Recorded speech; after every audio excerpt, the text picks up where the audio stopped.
श्री शिवाय नमस्तुभ्यम। हर हर महादेव। दोस्तों, पूज्य गुरु जी ने अभी अपनी कल की शिव महापुराण की कथा मैं मंगलवार के दिन किया जाने वाला 11 गेहूं के दाने का एक ऐसा विशेष उपाय बताया है जो उन्होंने आज तक अपनी किसी भी कथा में नहीं बताया है। पूज्य गुरु जी ने कहा कि जब आपके हाथ तंग चल रहे हो, जब रुपये पैसे कहीं से प्राप्त ही ना हो पा रहे हो, जीवन में चारों तरफ से सिर्फ और सिर्फ परेशानियां आ गई हो, उनसे बाहर निकलने का कोई रास्ता ना दिखाई दे रहा हो, तो 1 जुलाई 2025 मंगलवार के दिन कर लेना 11 गेहूं के दाने वाला ये उपाय होगी। हर मनोकामना पूरी मिलेगी, सभी दोषों से मुक्ति, इतना धन आएगा कि संभाले नहीं संभलेगा। माता लक्ष्मी जी और महादेव जी के आशीर्वाद से पूरे साल धन बरसता रहेगा। दोस्तों, जैसा कि आप सभी लोग जानते हैं कि 1 जुलाई 2025 यानी मंगलवार को पड़ रही है आषाढ़ महीने की षष्ठी तिथि। और दोस्तों, यह वह तिथि है जो आषाढ़ महीने में पड़ने वाली सबसे बड़ी और आषाढ़ महीने की पहली षष्ठी तिथि है, क्योंकि यह मंगलवार के दिन पड़ रही है और हमारे हिंदू धर्म में इसका बहुत ही बड़ा और विशेष महत्व होता है। पूज्य गुरु जी ने कहा है कि अगर कभी भी मौका लग जाए और आषाढ़ महीने की षष्ठी तिथि मंगलवार को पड़ जाए तो आप लोगों को सिर्फ और सिर्फ 11 गेहूं के दाने वाला उपाय तो अवश्य ही करना चाहिए, क्योंकि इन दोनों तिथियों का संयोग बहुत ही कम आता है। इसी के साथ दोस्तों, गुरु जी ने कहा है कि जब भी आषाढ़ महीने की षष्ठी तिथि पड़े तो आप लोगों को सिर्फ और सिर्फ 11 गेहूं के दाने वाला उपाय तो अवश्य करना चाहिए। यह उपाय इतना खास है कि अगर आपने सही मुहूर्त पर सही क्रिया अनुसार 11 गेहूं के दाने वाला यह उपाय कर लिया, जो प्राचीन काल के समय का महा उपाय है, तो मान के चलिए दोस्तों, महादेव जी के आशीर्वाद से आपके जीवन का कितना ही बड़ा दुख हो, उससे आपको मुक्ति मिल जाएगी।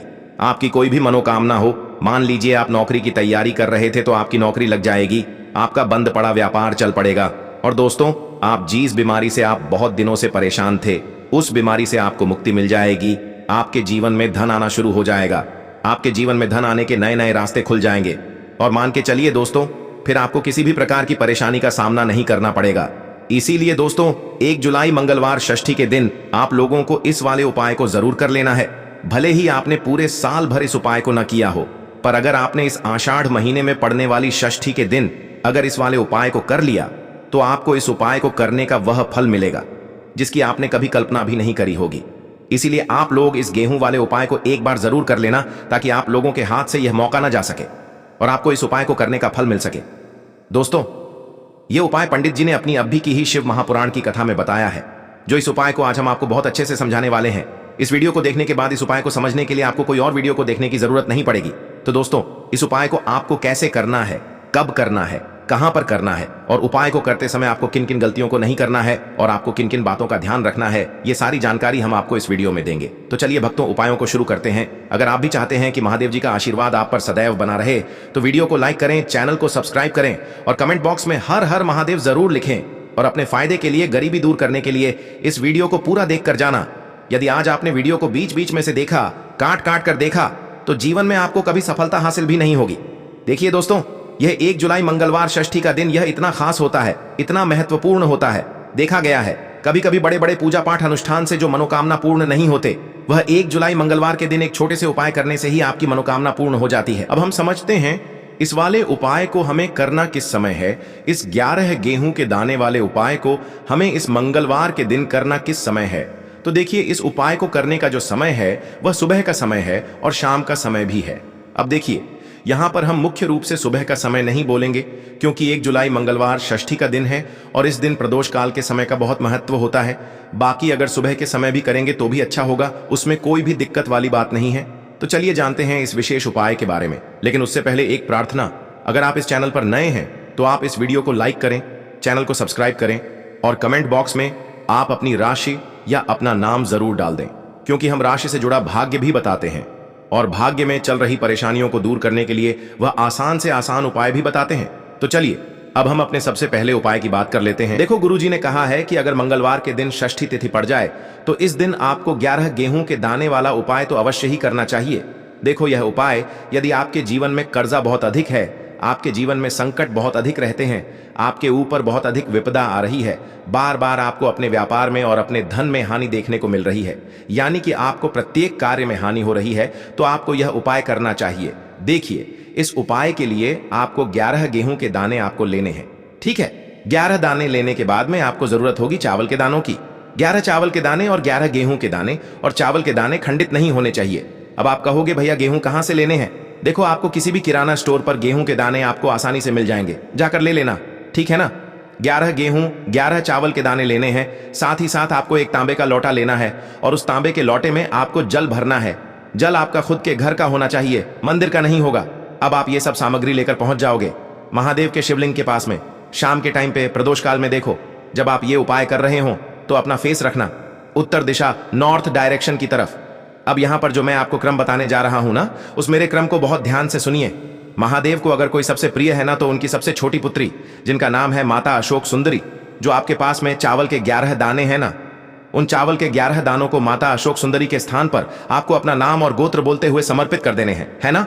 और चावल के दानों को रखने के बाद में जो आपके पास में तांबे का लोटा है ना, उस तांबे के लोटे को कहीं पे भी हम जल नहीं चढ़ाएंगे। सिर्फ और सिर्फ माता पार्वती का जो हस्तकमल आपको दिख रहा है, यहीं पे गोल गोल आपको समर्पित करना है उसी जल को, और कहीं नहीं। ना तो माता अशोक सुंदरी के स्थान पर, ना तो शिवलिंग के ऊपर, सिर्फ आपको यहां पे गोल गोल जलाधारी पर आपको उस जल को समर्पित करना है। अब आपके पास में बचे हुए हैं 11 गेहूं के दाने, और बचे हैं उन्हीं 11 गेहूं के दाने को आपको अपनी मनोकामना, अपने विशेष कहते हुए महादेव के शिवलिंग के ऊपर अगर आप मंगलवार के दिन प्रदोष काल में समर्पित कर देते हैं, तो आपकी जो भी मनोकामनाएं होंगी, जो भी विश होंगी, महादेव पूरी जरूर करते हैं। अन्न को समर्पण करने से, उस खासकर गेहूं को समर्पण करने से हमारी इच्छाएं पूरी होती हैं। और अगर वह दिन मंगलवार षष्ठी का दिन हो, तब तो इससे सुंदर संयोग कुछ भी नहीं हो सकता। आपकी इच्छाओं को पूरा करने के लिए बहुत स्पेशल, बहुत प्यारा सा उपाय आप सभी को जरूर करना है। ध्यान में रखिएगा, यह उपाय प्रदोष काल में करना है। देखो गुरुजी ने कहा है, भगवान शिव के शिवलिंग पर 33 कोटि देवी देवताओं का वास होता है। अगर हम शिवलिंग के सामने कुछ भी उपाय करते हैं तो हमारे सभी देवी देवता हमसे खुश हो जाते हैं। यह उपाय आपको अवश्य करना है। देखो सुबह के टाइम नहीं कर सकते, ठीक है। अब बात करते हैं अगले उपाय की। देखिए, इस उपाय के लिए आपको मात्र 1 लौंग का जोड़ा लेना है, यानी कि 2 फूल वाली लौंग लेनी है। साथ में आपको मात्र थोड़ा सा शहद लेना होगा, और इसी के साथ में आपको तांबे के पात्र के अंदर शुद्ध जल लेना होगा। अब देखिए, इन सभी सामग्रियों को लेकर के आपको भगवान शिव के मंदिर में पहुंच जाना है। देखें, ये उपाय आप सुबह से लेकर शाम तक कर सकते हैं। तो वो सबसे पहले तो आपके पास जो 2 फूल वाली लौंग हैं, उन्हें आपको शहद के अंदर अच्छे से डुबोना है, यानी कि दोनों लौंग पर आपको अच्छे से शहद का लेपन कर देना है। अब आपको जो आपके पास 1 लोटा जल है, सबसे पहले तो उसे शिवलिंग पर धीरे धीरे समर्पित करना है और श्री शिवाय नमस्तुभ्यम इस मंत्र का जाप करते हुए समर्पित कर देना है। अब आपके पास जो 2 फूल वाली लौंग है, शहद से उसे आपको शिवलिंग पर अर्पित करना है और आपको प्रार्थना करनी है कि जीवन में जो रोग की स्थिति है वे समाप्त हो, जीवन के जो संकट और समस्याएं हैं वह सभी समाप्त हो, जीवन से जो कर्ज की समस्या है वह समाप्त हो। इस प्रकार से प्रार्थना करते हुए यह जो 2 फूल वाली लौंग ही शहद संयुक्त, इससे आपको शिवलिंग पर अर्पित कर देनी है। आपकी जो भी समस्या होगी इस मंगलवार के दिन अवश्य ही समाप्त हो जाएगी। तो इस प्रकार से आपको पहला उपाय करना है। अब हम बात कर लेते हैं दूसरे उपाय के बारे में। देखो, यह उपाय आपके लिए सर्वश्रेष्ठ होने वाला है। देखिए, इस उपाय के लिए आपको मात्र 5 हरे मूंग के दाने आपको साबुत लेने हैं, खंडित नहीं होने चाहिए। इस बात का ध्यान रखें। और इसी के साथ मैं आपको एक तांबे के पात्र के अंदर अपने घर से शुद्ध जल ले लेना है। अब दोस्तों, इन सभी सामग्रियों को लेकर के आपको सीधे पहुंच जाना है भगवान शिव के मंदिर में। देखिए, इस उपाय को भी आप सुबह भी कर सकते हैं और शाम के समय में भी कर सकते हैं। देखिए, भगवान शिव के मंदिर में पहुंचने के बाद आपके पास जो 5 हरे मूंग हैं, उनमें से पहला जो हरा मूंग है, आपको शिवलिंग के सामने जो नंदी महाराज होते हैं और उनका जो पैर उठा हुआ होता है, वहां पर आपको पहला हरा मूंग समर्पित कर देना है और आपको ओम नमः शिवाय इस मंत्र का जाप कर लेना है। फिर आपको दूसरा हरा मूंग लेना है और शिवलिंग पर जो श्री गणेश जी वाला स्थान होता है, वहां पर आपको यह दूसरा हरा मूंग समर्पित कर देना है, यानी कि शिवलिंग के सीधे तरफ आपको यह दूसरा हरा मूंग समर्पित करना है। और फिर आपको ओम नम शिवाय या फिर श्री गणेशाय नम इस मंत्र का जाप कर लेना है। तीसरा हरा मूंग का दान आपको भगवान शिव की सबसे प्रिय पुत्री माता अशोक सुंदरी वाले स्थान पर समर्पित करना होगा। शिवलिंग की जो जलाधारी होती है, जहां से जल बह करके आता है, उसी जलाधारी के बीच में जो कहीं कहीं उठी हुई लाइन होती है सांप की आकृति के रूप में, वहीं पर आपको तीसरा हरा मूंग समर्पित करना है। और फिर आपको ओम नमः शिवाय इस मंत्र का जाप कर लेना है। अब दोस्तों चौथा जो हरा मूंग है उसे आपको भगवान कार्तिकेय जी का जो स्थान होता है शिवलिंग पर, वहां पर आपको ये चौथा हरा मूंग का दाना समर्पित कर देना है और आपको ओम नमः शिवाय इस मंत्र का जाप कर लेना है। अब दोस्तों आपके पास जो पांचवा और अंतिम हरा मूंग बचा हुआ है उससे आपको उससे जल के पात्र के अंदर डाल देना है और इस हरे मूंग से युक्त जल से आपको भगवान शिव के शिवलिंग का अभिषेक कर देना है। जल आपको बिल्कुल धीरे धीरे समर्पित करते जाना है और लगातार आपको शिव महापुराण के मूल मंत्र श्री शिवाय नमस्तुभ्यम इस मंत्र का जाप करते रहना है। फिर आपको शिवलिंग के सामने बैठकर, यदि आप अपने बच्चों के लिए ये उपाय कर रहे हैं, यदि आप अपने बच्चों की बुद्धि ज्ञान और विवेक के लिए उपाय कर रहे हैं, तो उसके लिए आपको प्रार्थना कर लेनी है, या फिर व्यापार में वृद्धि करने के लिए ये उपाय कर रहे हैं तो उसकी कामना करते हुए आपको प्रार्थना कर लेनी है, या फिर अपनी नौकरी के लिए कर रहे हैं, या फिर अपने इंटरव्यू के लिए, या फिर धन की प्राप्ति के लिए कर रहे हैं, जिस भी कामना के लिए आप उपाय कर रहे हैं उसे परिपूर्ण करने के लिए आपको महादेव से प्रार्थना कर लेनी है और फिर आपको वापस अपने घर आ जाना है। पूज्य गुरु जी ने कहा है कि जो भी व्यक्ति इस उपाय को कर लेता है तो यकीन मानिए आपके जीवन की जो सारे संकट, कष्ट और बाधाएं ही वो सभी समाप्त होंगे। अब हम बात करते हैं अगले उपाय की। इस उपाय के लिए आपको एक दीपक लेना है। दीपक आप मिट्टी का भी ले सकते हैं और शुद्ध आटा मढ़कर उसका दीपक भी आप तैयार कर सकते हैं। दीपक के अंदर गोल बाती का प्रयोग करना है और दीपक के अंदर आपको शुद्ध घी का प्रयोग करना है। इसी के साथ में आपको मात्र एक फूल वाली लौंग लेनी होगी। अब यह एक दीपक और एक फूल वाली लौंग लेकर के सीधा आपको पहुंचना होगा बरगद के वृक्ष के वहां पर। देखिए सबसे पहले तो आपके पास जो एक फूल वाली लौंग है उससे आपको बरगद के वृक्ष की जड़ में समर्पित करना है।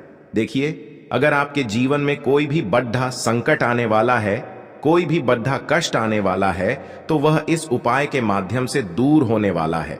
महादेव की विशेष कृपा रहेगी कि जो भी संकट आपके जीवन में आने वाला होगा वह भी दूर हो जाएगा। तो आपको एक लौंग समर्पित करनी है बरगद के वृक्ष की जड़ में और वहीं पर आपको जो है गोल बाती वाला दीपक जो आप लेकर के गए हैं उससे भी वहां पर प्रज्वलित कर देना है। वटकेश्वर महादेव का स्मरण करते हुए देखिए, जब भी आपको जीवन में इस साल लगने लगे कि आपके जीवन में कुछ भी अच्छा नहीं चल रहा है, तब भी आप कोई उपाय करना है तो इस प्रकार से आपको ये उपाय करना है। अब हम जान लेते हैं चौथे विशेष उपाय के बारे में। देखें, यदि आपके विवाह में, शादी में कोई भी समस्या आ रही है, यदि आपका जो कर्ज है वह दिन पर दिन बढ़ते ही जा रहा है, तो आपको ये चमत्कारी उपाय करना चाहिए। कोई भी समस्या अगर जीवन में है तो उसे दूर करने के लिए आप कोई उपाय करना चाहिए। मंगल दोष से जुड़ी हुई समस्या भी है तब भी आपको ये उपाय करना चाहिए। देखिए इस उपाय के लिए आपको एक तांबे के पात्र के अंदर अपने घर से शुद्ध जल लेना है और इसी के साथ में आपको एक चुटकी लाल चंदन लेना होगा। अब आपको क्या करना है कि जो लाल चंदन आपने लिया है उसे आपको उससे जल के पात्र के अंदर डाल देना है और ये जल्द जो है आपको लाल चंदन से युक्त तैयार कर लेना है और ये लाल चंदन से युक्त जल आपको भगवान शिव के मंदिर में लेकर के पहुंचना है। लेकिन ये उपाय भी आप सुबह से लेकर के शाम तक कर सकते हैं। अब दोस्तों ये जो लाल चंदन से युक्त जल हैं, इससे आपको भगवान शिव के शिवलिंग पर धीरे धीरे अर्पित कर देना है और आपको लगातार श्री शिवाय नमस्तुभ्यम इस मंत्र का जाप करते रहना है। देखिए यदि आपके जीवन में विवाह से जुड़ी समस्या चल रही है तो आपको मंगलेश्वर महादेव का स्मरण करना है और जीवन में अधिक कर्ज की समस्या है तो आपको आरण मुक्तेश्वर महादेव का स्मरण करना है।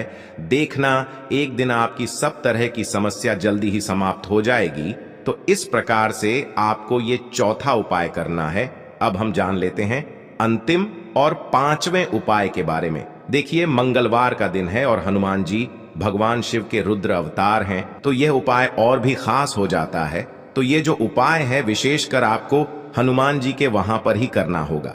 देखिए जब भी आपको ऐसा लगने लगे कि आपके जीवन में जो कर्ज है वह समाप्त ही नहीं हो पा रहा है, दिन प्रतिदिन बढ़ते ही जा रहा है, कष्ट जो है वह दिन प्रतिदिन बढ़ते ही जा रहे हैं, कष्ट जो है वह समाप्त ही नहीं हो पा रही है, यानी कि जीवन में जब भी कोई विपदा आती है संकट आता है तो हमें संकट मोचन हनुमान जी के मंदिर में जाना चाहिए, लेकिन यह उपाय बहुत ही खास है। इस उपाय के लिए आपको एक चौमुख दीपक तैयार करना होगा। आपको एक दीपक लेना है, दीपक के अंदर 4 बातियां लगानी है। देखो, बाती के लिए आपको मोली वाला धागा आता है कलावा का, उसकी भी बना सकते हैं, या फिर आप सफेद रुई की जो बत्तियां हैं उन्हें भी बना सकते हैं। अब आपको लेना है एक कटोरी सरसों का तेल, और अब इस दीपक के अंदर या तो आपको चमेली का तेल डालना है, या फिर जो आपने एक कटोरी सरसों का तेल लिया है उसमें आपको सरसों का तेल डालना है। और इसी के साथ में आपको मात्र एक फूल वाली लौंग भी लेनी है। देखिए, अब जो ये दीपक है और लौंग है, इन दोनों का आपको हनुमान जी के मंदिर में लेकर के पहुंचना है। अब सबसे पहले तो ये जो चौमुखी दीपक है इसे आपको हनुमान जी के सामने प्रज्वलित करना है। दीपक को प्रज्वलित करने के बाद आपको वहीं पर एक बार हनुमान चालीसा का पाठ करना है, या फिर आप आरणमोचक मंगल स्तोत्र का पाठ भी कर सकते हैं। अब आपके पास जो एक फूल वाली लोग है उनसे आपको अपने सीधे हाथ में रखना है। आपको प्रार्थना करनी है हनुमान जी से कि जीवन की जो भी संकट है, विपदा है, वो सभी आपकी कृपा से दूर हो। और ये जो एक लौंग है इससे भी आपको उससे चौमुखी दीपक के अंदर डाल देनी है और अपनी मनोकामना बोल देना है। गुरु जी कहते हैं कि कुछ दिनों में ही आपकी सब मनोकामना पूरी हो जाएगी। तो इस प्रकार से ये सुंदर सा और सरल सा उपाय करना है। बात करेंगे, देखिए, हम सभी के घरों में माता तुलसी का पौधा अवश्य ही होता है। तो देखिए, हमें तुलसी जी के पौधे से सबसे पहले तो 3 पत्ते तोड़ने हैं। देखो, एकादशी वाले दिन आपको तुलसी के पत्ते नहीं तोड़ने हैं। तो देखिए, तुलसी जी के आपको 3 पत्ते तोड़ लेने हैं, और इन तुलसी जी के पत्तों को तोड़ने के बाद आपको एक चुटकी हल्दी भी अपने साथ में लेनी है। हल्दी के अंदर आपको जल मिलाकर के पेस्ट के रूप में तैयार करना है, और इसी के साथ में आपको एक दीपक भी लेना होगा। दीपक आप मिट्टी का भी ले सकते हैं, आटे का भी ले सकते हैं, और इस दीपक में आपको शुद्ध घी डाल करके इसमें आपको लंबी रुई की बाती का प्रयोग करना है। देखिए दोस्तों, आपके पास है 3 तुलसी जी के पत्ते हैं। तो पहला जो तुलसी जी का पत्ता है उस पर आपको सबसे पहले तो जो आपने हल्दी ली है उसकी एक बिंदी लगानी है। और पहला जो तुलसी जी का पत्ता है, आपके घर में भगवान विष्णु का चाहे कोई सा भी स्वरूप हो, चाहे लड्डू गोपाल जी का स्वरूप हो, या फिर भगवान कृष्ण की आपके मंदिर में प्रतिमा हो, या फिर भगवान श्री राम की प्रतिमाएं, उनके सामने आपको पहला तुलसी जी का पत्ता अर्पित करना है। अब देखिए दोस्तों, आपके पास जो 2 तुलसी जी के पत्ते हैं और आपके पास जो एक दीपक है, इन्हें आपको लेकर के पहुंचना है अपने ही घर में तुलसी जी के पौधे के पास में। देखिए, सबसे पहले तो आपके पास जो 2 तुलसी जी के पत्ते हैं उन पर भी आपको हल्दी की एक बिंदी लगानी है, और उन दोनों ही तुलसी जी के पत्तों को आपको अपने घर में तुलसी जी के पौधे के वहां पर ही अर्पित कर देने हैं। और इस प्रकार से यह दोनों पत्ते भी तुलसी जी के पौधे के पास में अर्पित करने के बाद अंत में जो आपके पास एक लंबी बाती का दीपक है, इसे आपको तुलसी जी के पौधे के पास में ही प्रज्वलित कर देना है। जो भी व्यक्ति अपने ही घर पर इस प्रकार से तुलसी जी के 3 पत्तों का यह उपाय कर लेता है तो उसका परिवार हमेशा खुश रहता है। उसके परिवार में कभी भी कोई भी संकट उत्पन्न नहीं होता है, और यदि आपके घर में जो भी गृह क्लेश है वह भी समाप्त होते हैं। तो इस प्रकार से ये सुंदर सा उपाय करना